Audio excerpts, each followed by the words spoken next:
Steven Seagal was having one of those rare, quiet moments. No cameras, no bodyguards, no spotlight. He sat alone at a small cafe inside a busy public plaza, wearing a plain black jacket and sunglasses.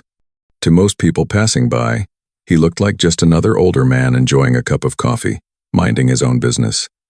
No one recognized the legendary action star who had once dominated movie screens around the world. The plaza was crowded. People moved quickly, conversations overlapped, and the noise of daily life filled the air. That's when it happened. A loud voice cut through the background noise.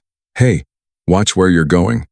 A tall, aggressive man had bumped into Steven's table, nearly knocking over his coffee. Instead of apologizing, the man stepped closer, puffing out his chest like he was looking for trouble. Steven calmly stood up. "No problem," he said quietly. "It was an accident." But that wasn't enough for the bully. The man smirked, looking Steven up and down, clearly judging him by his age and appearance. "You think you can just sit there like you own the place?" he snapped. People nearby began to slow down, sensing tension. Steven could feel eyes on him, but he didn't react. Years of discipline had taught him something most people never learn: control. "I don't want any trouble," Steven replied, stepping slightly to the side. That moment should have ended it. Instead, the bully crossed a line. Without warning, he raised his hand and slapped Steven Seagal across the face. The sound echoed through the plaza. Gasps rippled through the crowd. Someone dropped their phone. A woman covered her mouth in shock. Steven didn't fall. He didn't flinch. He didn't strike back. He slowly turned his head, eyes calm, expression unreadable. The bully laughed, feeling powerful now that he had an audience. "That's what happens when you don't know your place," he said loudly. Phones came out.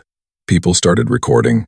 Steven straightened his jacket, wiped the corner of his mouth, and looked directly at the man, not with anger, but with something far more unsettling: quiet confidence. For a split second, the bully hesitated. He had no idea who he had just slapped, and he had absolutely no idea what kind of storm he had just started. Because what happened next would turn this public humiliation into a moment that the bully would regret for the rest of his life. For a few seconds after the slap, time seemed to slow down. People nearby froze, unsure of what they had just witnessed. The sound of the strike still echoed in the air, louder than the traffic, louder than the conversations that had suddenly gone silent. Steven Seagal remained standing. Most men would have reacted instantly: anger, fear, violence. But Steven didn't move. He didn't clench his fists. He didn't raise his voice. He simply looked at the man in front of him with calm, steady eyes. That calmness irritated the bully more than any insult ever could. "What?" the man sneered. "You got nothing to say now?" Steven adjusted his jacket slowly, as if nothing unusual had happened.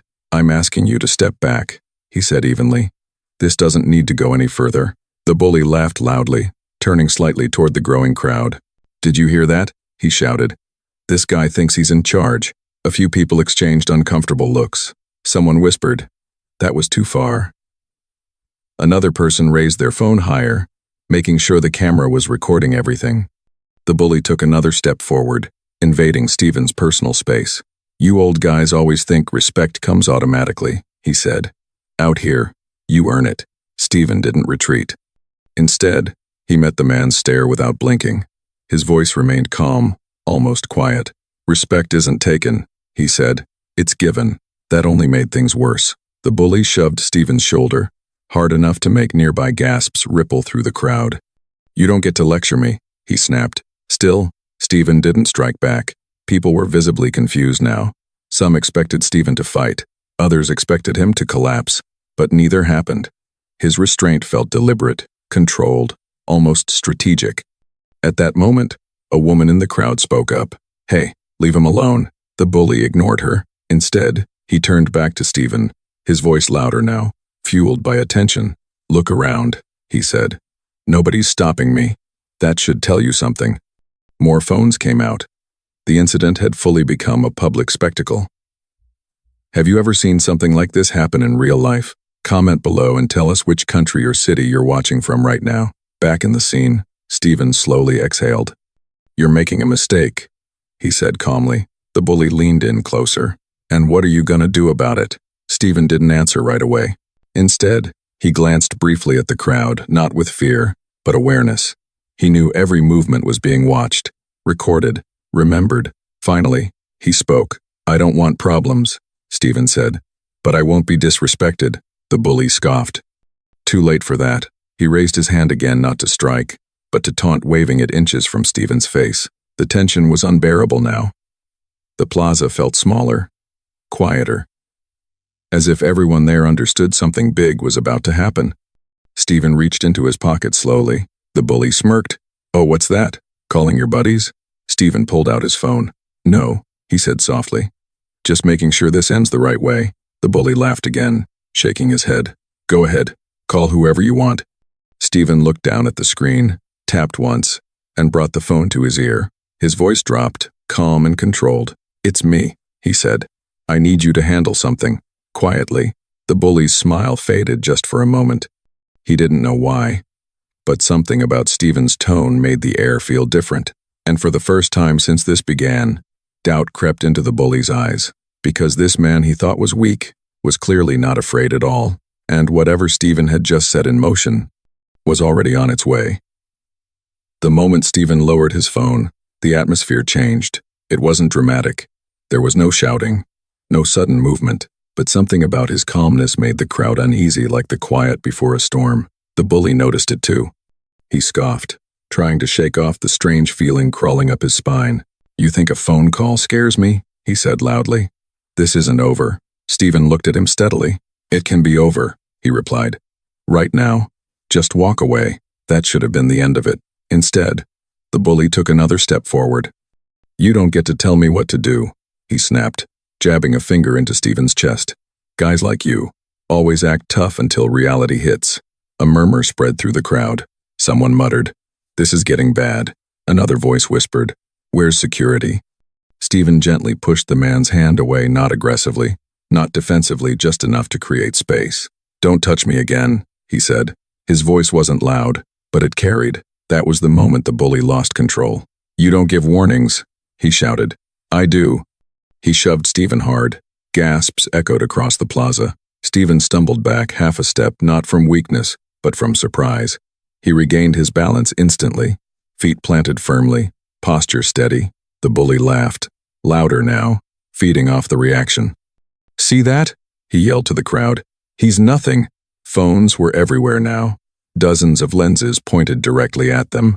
Some people were live streaming. Others were shouting for someone to intervene. Steven glanced around, assessing the situation. Not panicked, not angry. Aware. "Last chance," he said calmly.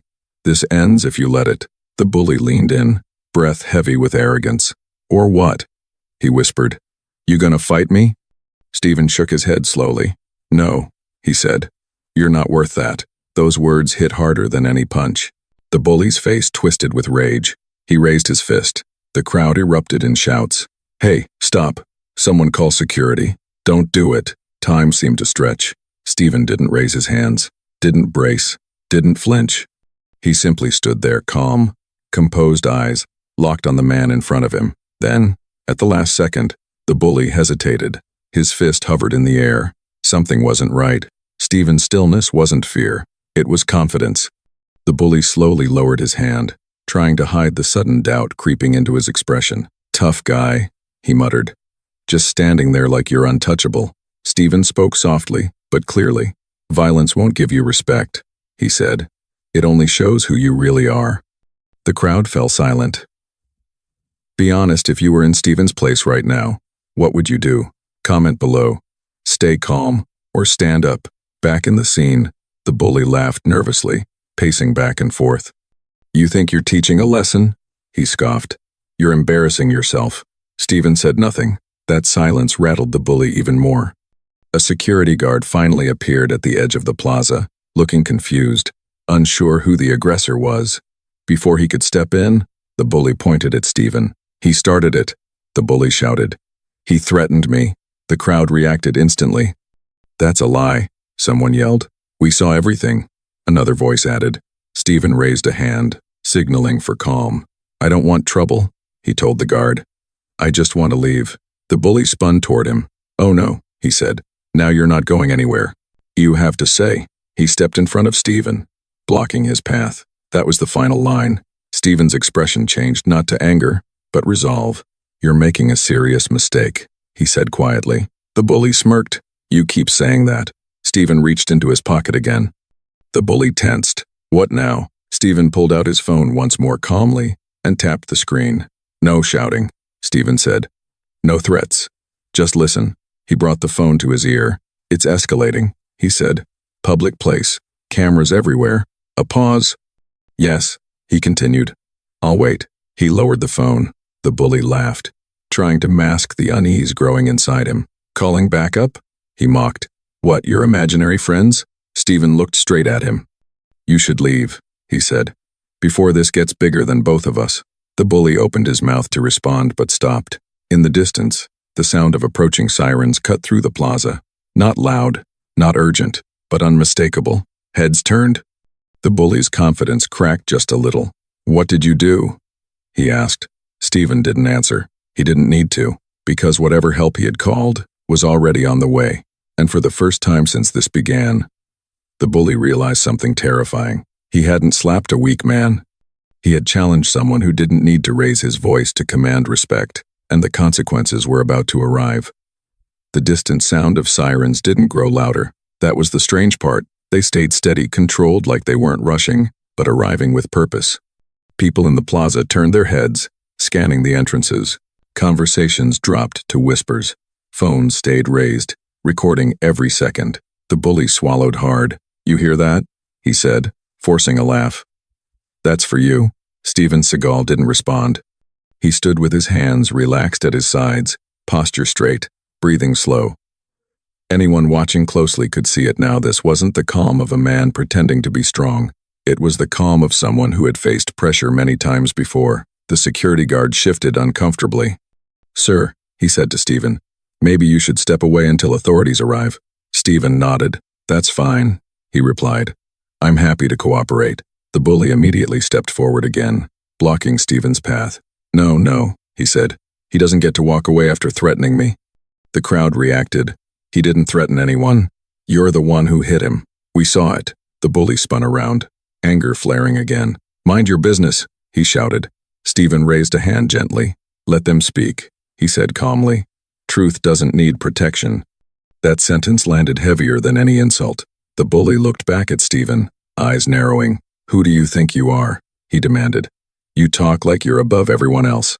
Steven met his gaze. "I'm just someone who believes respect matters," he said. The bully scoffed. "Respect?" He laughed harshly. "You didn't earn anything here." Steven didn't argue. Instead, he took a slow step back, giving space. It was subtle but intentional. He wasn't retreating.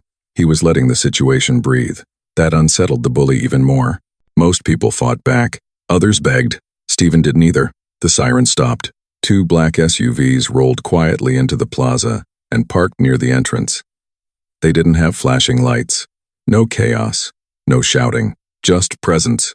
The crowd fell silent. Several men stepped out, suits, earpieces, calm expressions.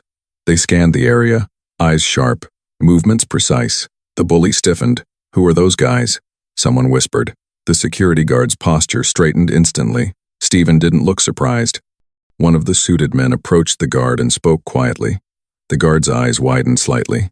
He nodded and stepped back. The bully noticed. "Hey," he barked. "What's going on? You can't just ignore me." Steven finally spoke again. "No one is ignoring you," he said evenly.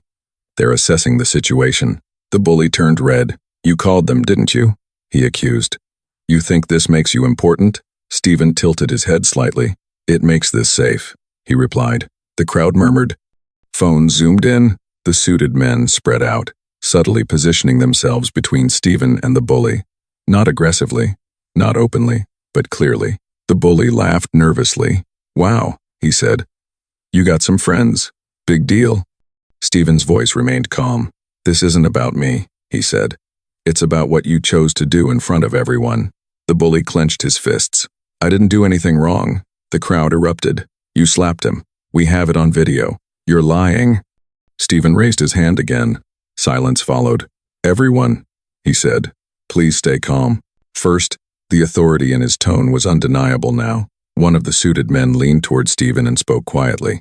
Steven nodded once. The bully watched. panic flickering in his eyes. "What are they saying?" he demanded. Steven looked at him not with anger, not with pride, but with something closer to disappointment. "They're confirming identities," Steven said. The bully froze. "Identities?" Steven didn't answer. Instead, he turned slightly toward the crowd. "I didn't want this to become a spectacle," he said calmly. "But when someone chooses violence, the truth always comes out." The bully shook his head. "You're bluffing," he muttered. "You're just some old guy who made a call." Steven smiled faintly, not amused, not smug. "People often underestimate quiet situations," he said.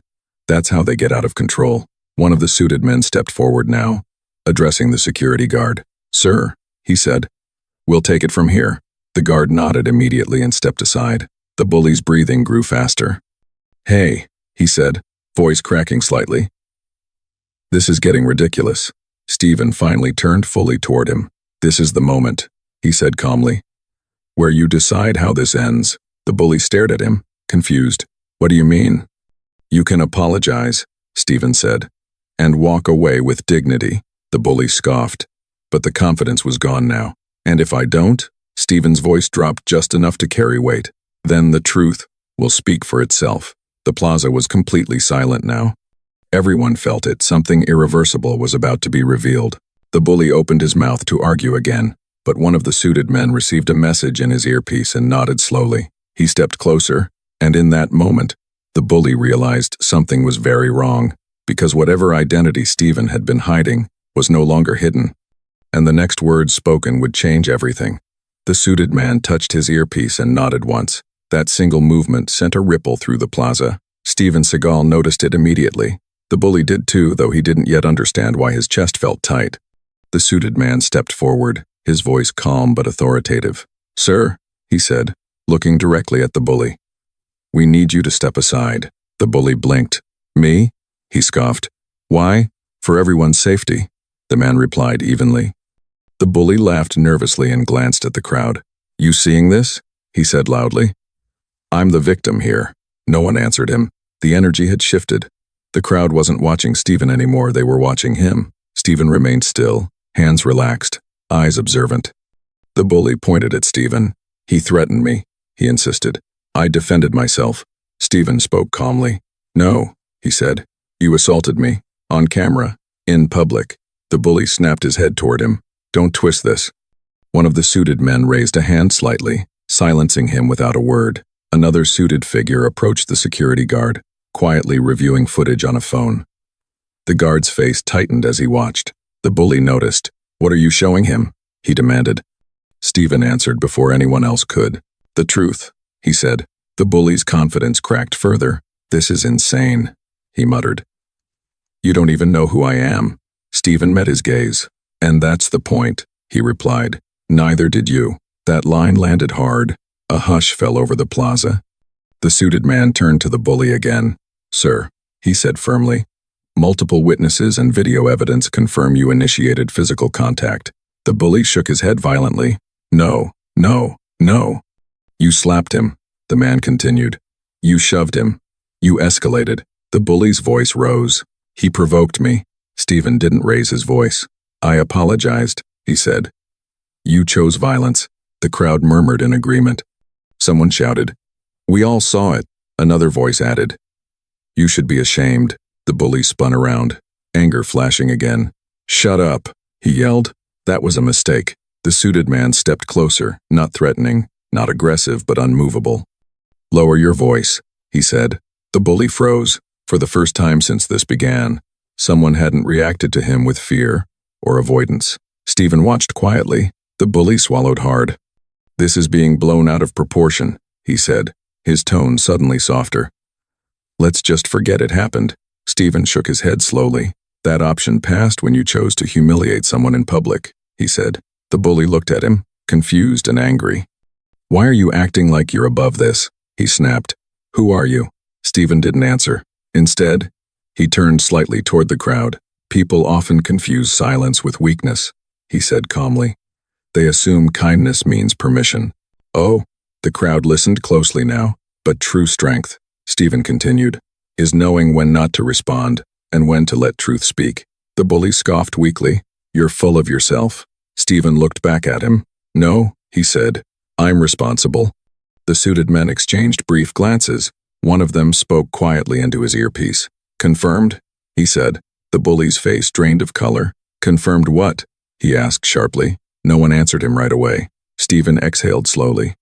"I didn't want this to become a lesson," he said. "But here we are." The bully's voice trembled slightly. "What lesson?" Steven met his eyes. "That power isn't about who you can hurt," he said. "It's about who you choose not to." The crowd broke into scattered applause. The bully shook his head, backing up half a step. "This is ridiculous," he muttered.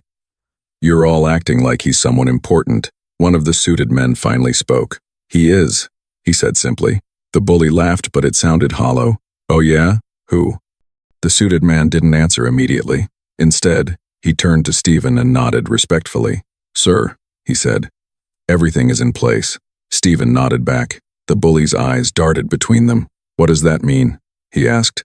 Steven stepped forward, not aggressively, just enough to reclaim the space that had been taken from him earlier. "It means," Steven said calmly, "this situation is no longer in your control." The bully's breathing grew shallow. The crowd leaned in. Every phone in the plaza was recording now.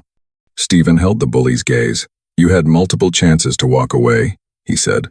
"You chose ego instead." The bully opened his mouth to respond, but nothing came out. For the first time, he looked small, and in that moment, he realized something terrifying. This wasn't about a slap anymore. It wasn't about pride. It was about consequences. And whatever identity Steven had been protecting, whatever truth was about to be revealed, it was coming next, and it would change everything. The plaza was completely silent now, not the awkward silence of confusion, but the heavy kind, the kind that comes right before the truth lands. The suited man who had spoken earlier took one slow step forward. His posture was formal, controlled, the kind of presence that didn't need to raise its voice to command attention. "Sir," he said to the bully, "before this goes any further, you need to understand who you're dealing with." The bully scoffed, though his voice lacked conviction. "Yeah? Enlighten me." The man didn't look at him right away. Instead, he turned slightly toward Steven Seagal and nodded with unmistakable respect. "Mr. Seagal," he said, "with your permission." Steven hesitated for a brief moment. You could tell he hadn't wanted it to come to this. Then he nodded once. "Go ahead." That was all it took. The suited man turned back to the bully, his voice steady and clear. "You assaulted Steven Seagal," he said, "a private citizen who chose restraint when you chose violence." The bully rolled his eyes. "So what? He's an actor. Big deal." A murmur rippled through the crowd. The suited man continued. "But what you didn't know," he said, "is that Steven Seagal's son currently serves as the Chief of Homeland Security." To the night, the words didn't hit immediately. For half a second, the bully just stared. Then his face changed. "Wait. What?" he said quietly. The crowd erupted. Gasps, shouts, disbelief. "No way. Are you serious? That's his son?" Phones tilted upward, zooming in on the bully's face as the realization sank in. The bully laughed once, sharp, nervous. "That's not funny," he said. "You're lying." The suited man didn't react. "It's already verified," he said calmly. "Multiple agencies are now aware of what occurred here today." The bully's knees seemed to weaken. That's impossible," he stammered. "I didn't know." Steven finally spoke again. "I know," he said quietly. "That's the problem." The bully looked at him now, really looked at him, and for the first time, there was no arrogance in his eyes, only fear. "I swear," the bully said quickly. "I didn't mean anything. I was just angry. I didn't know who you were." Steven shook his head slowly. "You didn't need to know," he replied. "You didn't need my name, my job, or my family to treat me with basic respect." The words hit harder than the reveal itself. The bully's shoulders sagged. "I messed up," he said, his voice breaking. "I'll apologize. Right now." He turned toward the crowd. "I'm sorry," he said quickly. "I shouldn't have done that." It sounded rehearsed, desperate. Steven didn't respond immediately. He looked around at the people watching, the ones recording, the ones who had spoken up, the ones who had stayed silent. "This isn't about an apology to me," Steven said. "It's about what you showed everyone today." I was noted. The suited men stepped closer, forming a quiet perimeter. The bully noticed and panicked. "Am I in trouble?" he asked. I said sorry." One of the suited men answered calmly. "There will be an investigation." The bully's face drained of color. But he's fine, he protested. I didn't seriously hurt him. Steven looked at him steadily. You hurt something more important, he said. You hurt your own character. The crowd was silent again. Engagement. Break narration. Pause. Be honest, if you were in Steven's place right now, would you forgive this man? Comment below. Forgive or no. Mercy. Back in the scene, the bully's bravado was completely gone. I'll do anything, he said quietly. I just want this to end. Steven took a deep breath. I believe people can change, he said. But change doesn't come without accountability. He turned to the suited man. Handle this by the book, Steven said. No favors. The suited man nodded respectfully. Yes, sir. That was when the reality fully set in. Steven hadn't used power to threaten. He hadn't used connections to intimidate. He had simply allowed the truth to surface. The bully was escorted a few steps away. No handcuffs yet, but no escape either. As he was led aside, he looked back at Steven one last time. I really am sorry, he said. Steven met his gaze. I hope you remember this, he replied. The next time you think respect is something you can take. The crowd slowly began to exhale. People whispered to each other, stunned by what they had witnessed. Some clapped quietly. Others shook their heads in disbelief. Steven picked up his jacket, adjusted it calmly, and prepared to leave. One of the suited men leaned in. Sir, he said, this will be everywhere by tonight. Steven nodded. I know, he said. Just make sure the lesson is louder than the spectacle. As he walked away, phones followed him not out of curiosity anymore, but admiration, because in a world where power often shouts, Steven Seagal had just shown everyone what it looks like when power stays quiet, and the final consequences were about to unfold. The plaza had slowly returned to a semblance of normal. People resumed walking, conversations restarted, and the sound of traffic returned, but for everyone who had witnessed the events, nothing would ever feel normal again. Phones were everywhere, recording, replaying, and already uploading clips to social media. Within minutes, the story began to spread, first locally, then nationally, and by evening, across the globe. News outlets picked up the footage. Headlines screamed, "Bully confronts. Steven Seagal regrets it, instantly." Yet, despite the chaos online, Steven Seagal remained calm. He walked away from the plaza slowly, letting the crowd clear, not out of fear, but out of deliberate control. Cameras followed him, and while most celebrities might have hidden, ducked, or lashed out, Steven did none of that. He let his dignity do the talking. The bully, meanwhile, had been quietly escorted to a side room by the authorities. His face was pale, hands shaking, pride completely shattered. The initial bravado that had driven him to slap a legend had vanished, replaced by regret and fear. He had thought he was powerful, untouchable, in control. He had been wrong. Meanwhile, across the city, Steven's phone had been buzzing nonstop.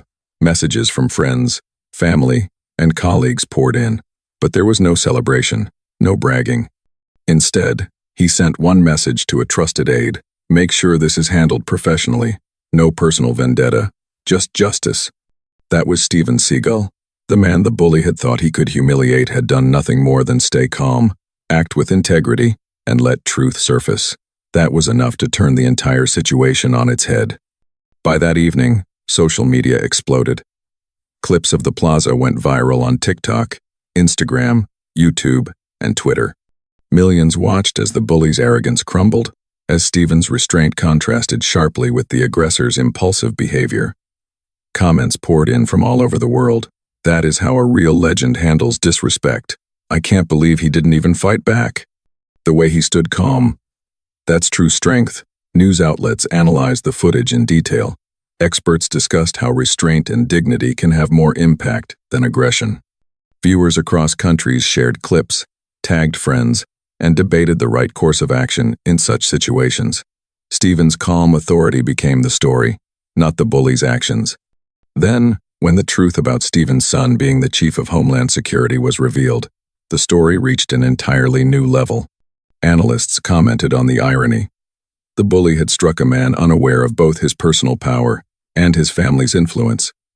And yet, that power had never been wielded publicly. The lesson wasn't intimidation. The lesson was restraint, respect, and the quiet force of truth. The bully faced disciplinary measures, and public opinion ensured there would be consequences beyond immediate embarrassment. Yet, Steven did not celebrate. He did not gloat. In interviews, he spoke about integrity and character rather than victory. This isn't about revenge. It's about teaching that respect is earned and that violence only diminishes those who use it. I hope people learn to handle conflicts with awareness, not ego. Across social media, millions shared the video, praising Steven not for fame or force, but for the way he handled himself. Parents showed it to their children as a lesson in dignity. Workplace leaders analyzed it as a conflict resolution example. Even schools incorporated it into discussions on bullying and respect. The story became a global sensation, not for scandal or celebrity drama, but for its moral clarity. Steven's calm restraint had created a viral moment that transcended fame, and the bully? He had learned, the hard way, that actions have consequences, and that arrogance can crumble in the face of composure. By the next day, hashtags like #respect, #truestrength, and #Steven Seagal went trending worldwide. People commented, shared, and reflected on the story, turning a single slap into a viral lesson in humility, restraint, and justice. As Steven reflected privately, he knew this incident would be remembered not for violence, but for what it revealed about human behavior. He had been challenged, disrespected, and publicly humiliated, yet he had remained calm, measured, and dignified. That, he knew, was the true victory, and the final message was clear. Respect is not about power, it's about character. Strength is not in reaction, it's in restraint, and true influence comes quietly, without the need for arrogance or aggression. The world had witnessed a masterclass in integrity, all captured in a single public moment. Steven Seagal didn't need to fight. He didn't need to shout. The story itself became a lesson, spreading far wider than any physical confrontation ever could. If you believe no one should be judged by appearance or let ego control their actions, type respect in the comments and subscribe for more inspiring stories that prove real strength is in character, not force.